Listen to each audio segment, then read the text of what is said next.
বিশেষ চাহিদা সম্পন্ন এক যুবতীকে ধর্ষণের অভিযোগে এক ব্যক্তিকে গ্রেপ্তার করল পুলিশ।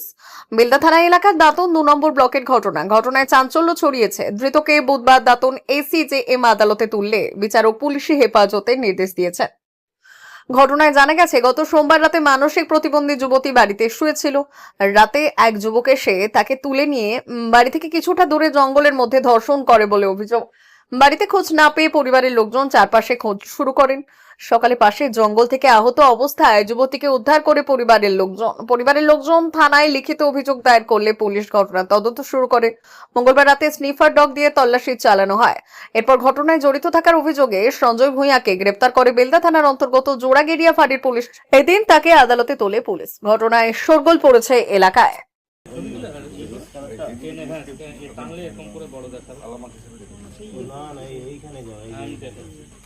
এই জায়গাটা তোলো তো দেখি।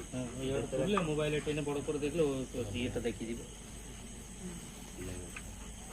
এবারে এটা মোবাইলে দেখুন। আরে সেটা স্পাইট থাকতে পারে, জল নিয়ে আসতে পারে, ওটা পূর্ণ বোতল হতো না। এখানে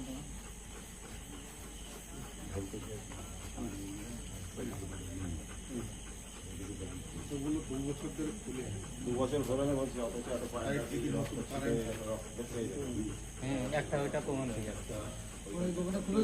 হ্যাঁ বলছিল তাই। এই যে সুভাষবাবু ওখানে মডেল ক্লাস বোতল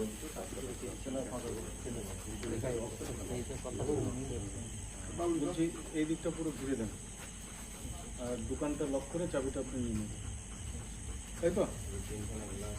দোকানটা লক করে চাবি নিয়ে নিন, চাবি নিয়ে নেন আর ওই থেকে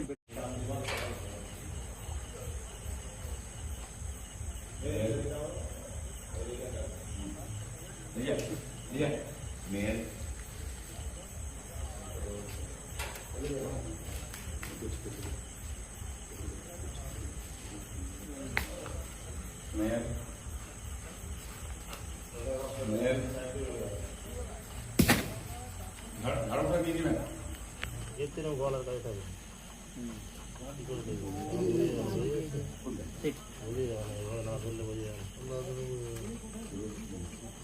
ওটা না মোবাইলে সব কিছু ছবি তুলে দিয়ে কম্পিউটারে ইয়ে করে দেখলে তো হয়ে যাবে।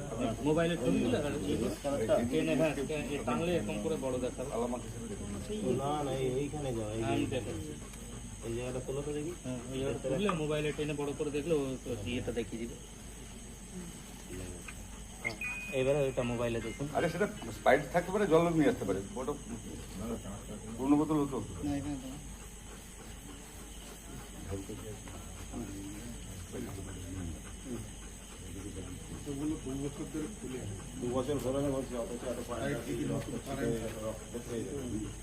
একটা ওইটা প্রমাণ হয়ে যাচ্ছে। হ্যাঁ বলছিল তাই। এই যে সুভাষবাবু ওখানে মডেল ক্লাস বোতল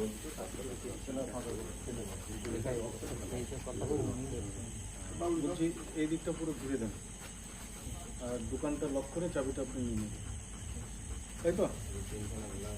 দোকানটা লক করে চাবি নিয়ে নিন, চাবি নিয়ে নেন আর ওই থেকে বলতে আজকে সকালবেলা হঠাৎ করে আমার দিদিকে ওর বিছানা থেকে পাওয়া যায়নি। আমরা যখন খোঁজাখুঁজি করলাম, ও আর কি মানসিকভাবে প্রতিবন্ধী এবং শারীরিক প্রতিবন্ধী, ওকে বিছানায় পাওয়া যায়নি। আমরা যখন ওকে খোঁজাখুঁজি করলাম, ওর পক্ষে তো বাড়ির বাইরে যাওয়া সম্ভব নয়। হঠাৎ করে বাড়ি থেকে 200 মিটার দূরে একটা জঙ্গল থেকে ওকে বেরিয়ে আসতে দেখা যায় অর্ধনগ্ন অবস্থায়। আর রক্তাক্ত ছিল দেহটা, নাক দিয়ে রক্ত পড়ছিল, আর বিভিন্ন জায়গায় আঁচড় আর কাটার বিভিন্ন দাগ টাগ ছিল। তো মোটামুটি যে সমস্ত নরপিশাচের এরকম একটা খুব দুষ্কর্ম করেছে, আমরা প্রশাসনের কাছে এইটুকু আবেদন জানাই যে ওনারা দ্রুত তৎপরতার সঙ্গে তদন্ত এগিয়ে নিয়ে গিয়ে যেন এই সমস্যার সমাধানটা করেন।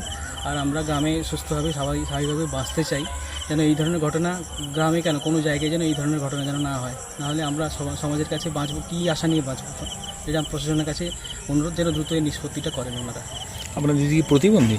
আমার দিদি প্রতিবন্ধী, উনি মেন্টালি রিটায়ার্ডেড, 19%। ও কথাও বলতে পারে না, বেশি বেসিক নিডস যেগুলো ওগুলো সে বোঝাতে পারে না। মা ওর দেখাশোনা করতেন আর কি।